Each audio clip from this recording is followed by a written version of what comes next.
بولوں کہ ریاکاری نہیں کرنی چاہیے، منافقت کا کام نہیں کرنا چاہیے، خود میں ریاکاری کروں، لوگوں کو دکھاوا کروں، تو پھر میری باتوں کا کوئی اثر نہیں ہوگا۔ لہذا آپ وہی کام کیجئے، وہی بات پیش کیجئے عوام کے سامنے جس بات پر آپ خود عمل کیجئے۔ ورنہ اللہ کے رسول کی حدیث ہے، اللہ کے نبی صلی اللہ علیہ وسلم نے کہا مجھے اسراء اور معراج کا سفر کرایا گیا تو میں وہاں دیکھتا ہوں کہ کچھ لوگوں کو جہنم کی قینچیوں سے ہونٹ کاٹے جا رہے ہیں۔ تو میں نے جبریل سے پوچھا جبریل یہ کون ہے؟ تب جبریل نے کہا اللہ کے رسول یہ آپ کی امت کے خطبہ ہے، خطبہ۔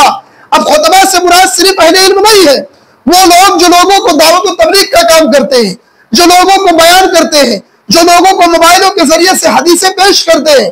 لہذا اگر وہ لوگ بھی ایسی بات کہتے ہیں جس پر عمل نہیں کرتے ہیں تو اللہ رب العالمین کے پاس سخت عذاب میں مبتلا کیے جائیں گے۔ اس کے بعد سورہ جمعہ ہے۔ عرب جاہل تھے، عرب کے لوگ جو تھے وہ جاہل تھے، جنہیں امی کہا جاتا تھا، جبکہ یہود صاحب کتاب اور حکمت تھے، ان کے پاس پہلی شریعتوں کی کتابیں اور علم موجود تھا۔ مذہب کے معاملے میں عرب انہی سے رہنمائی لیتے تھے۔ جب آخری نبی یہود کی بجائے عربوں میں سے آئے تو ان کے حسد کی انتہا رہی، انہوں نے آپ صلی اللہ علیہ وسلم کے متعلق طرح طرح کی باتیں پھیلانا شروع کی۔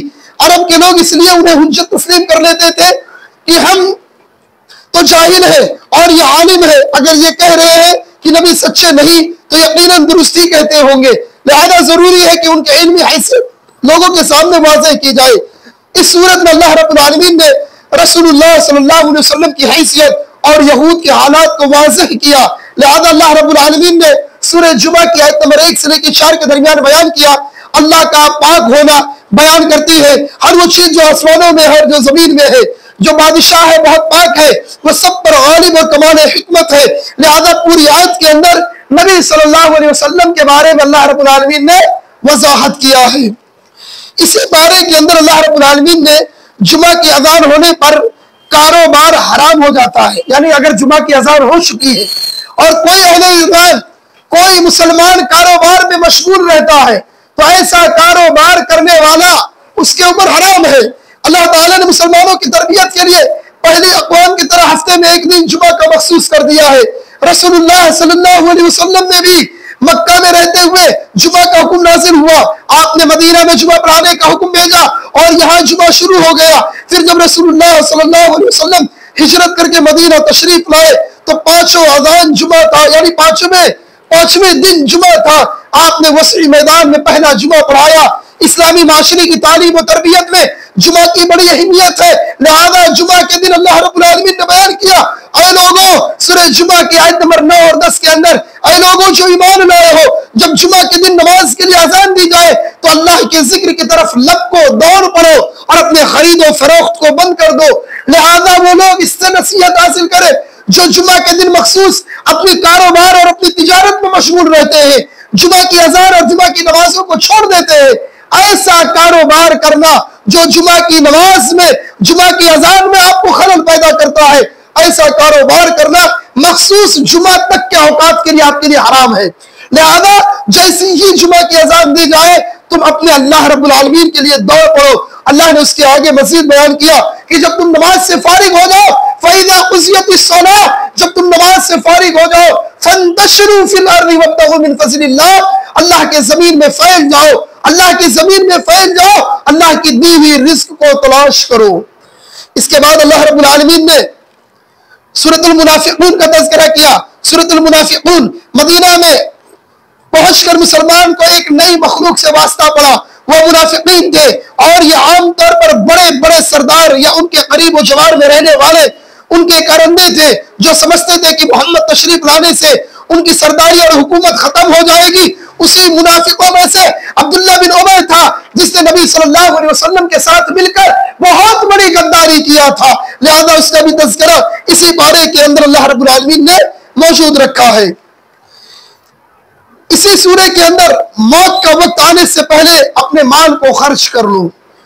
اللہ رب العالمین نے سورۃ المنافقین کی آیت نمبر 9 اور 11 کے اندر ارشاد فرمایا، اللہ تعالیٰ کہتا ہے، لوگوں جو ایمان لائے ہو، تمہارے مال تمہاری اولاد تمہیں اللہ کی یاد سے غافل نہ کر دے، اور جو ایسا کرے گا وہی خسارہ اٹھانے والا ہے۔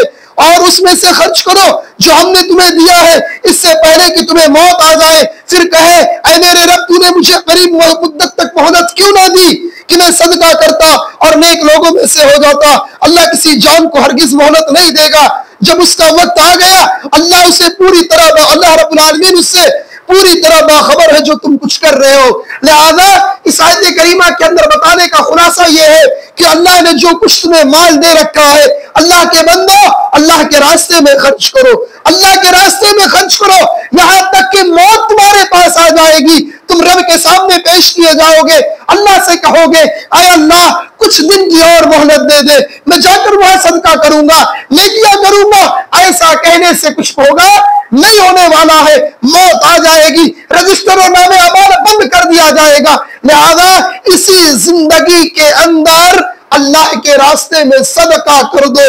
یہ مال، یہ اولاد فتنہ ہے، فتنہ، اس کے چکر میں پھنس کے اللہ کے راستے میں خرچ کرنے سے مت روکو۔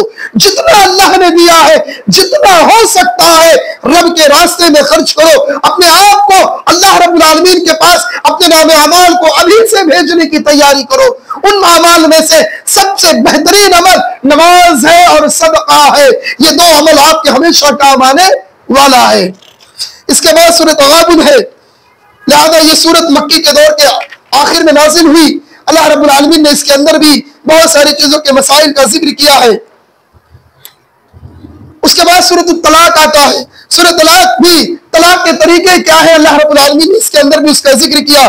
اسی کے اندر عدت کا بھی معاملہ آتا ہے۔ سورۃ الطلاق کو آپ دیکھ سکتے ہیں آیت نمبر 1 سے لے کے 2 تک، اور اسی طریقے سے اللہ رب العالمین نے مزید اس کے اندر عدت کا بھی تذکرہ کیا کہ طلاق یافتہ عورت کی عدت جس کے اندر خاوند اسے رجوع کرنے کا حق رکھتا ہے، اس کا عام عورت کی طرح 3 حیض ہے اور حمل والی کی بچے کی پیدائش ہے اور کسی وجہ سے مہینہ نہ ہے، اس کی عدت 3 ماہ ہے۔ لہذا اللہ رب العالمین نے اسی پارے کے اندر اس کا بھی تذکرہ کیا ہے، عدت کا اور طلاق کا۔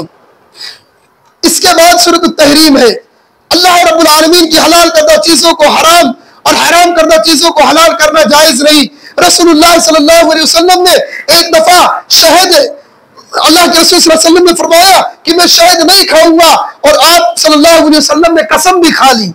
آپ دیکھیے صحیح بخاری کی حدیث نمبر 5267 کے اندر یہ روایت موجود ہے۔ اللہ کے نبی صلی اللہ علیہ وسلم نے، کیونکہ عورتوں نے، اللہ کے نبی کی بیویوں نے پلاننگ بنا لیا تھا کہ تمہارے پاس اللہ کے رسول جائیں گے تو کہنا تمہارے منہ سے بو آ رہی ہے ان کے پاس۔ اس کے بعد اللہ کے نبی صلی اللہ علیہ وسلم نے شہد نہ کھانے کی قسم کھا لی۔ اللہ رب العالمین کو یہ بات پسند نہیں آیا۔ اللہ رب العالمین نے اس سے خطرہ تھا کہ امت کہیں اسے حرام نہ سمجھ لے، اس لیے اللہ رب العالمین نے اسے منع کرتے ہوئے فرمایا سورہ تحریم کی آیت نمبر 1 کے اندر، اے نبی تو کیوں حرام کرتا ہے جو اللہ نے تیرے لیے حلال کیا ہے؟ تو اپنی بیویوں کی خوشی چاہتا ہے اور اللہ بہت بخشنے والا نہایت رحم والا ہے۔ دیکھیں معزز سامعین، اللہ کے رسول معصوم عن الخطا ہے، آپ کے اگلے پچھلے دونوں گناہ معاف ہے، اس کے باوجود اللہ رب العالمین نبی کو کہہ رہا ہے اے نبی تو ایسی چیزوں کو حرام کیوں کہتا ہے جسے اللہ نے حلال کہہ دیا ہے؟ اللہ نے جسے حلال کہہ دیا ہے اسے حرام کیوں کہتا ہے؟ لہذا تو اپنی بیویوں کی خوشی چاہتا ہے۔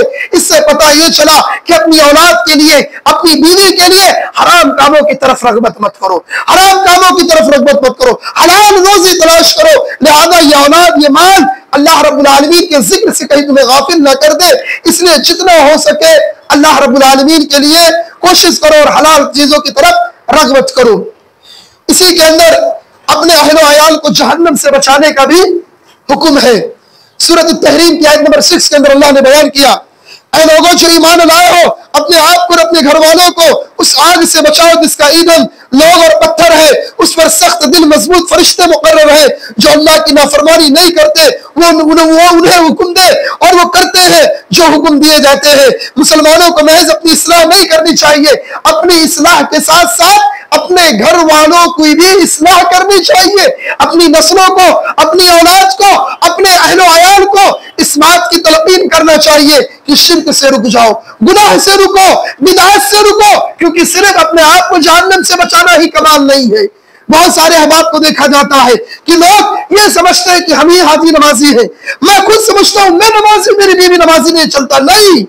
آپ کوشش کرو، آپ کی گھر والی نماز نہیں پڑھتی آپ اسے تلقین کرو، آپ کی بیٹی، آپ کا بیٹا نماز نہیں پڑھتا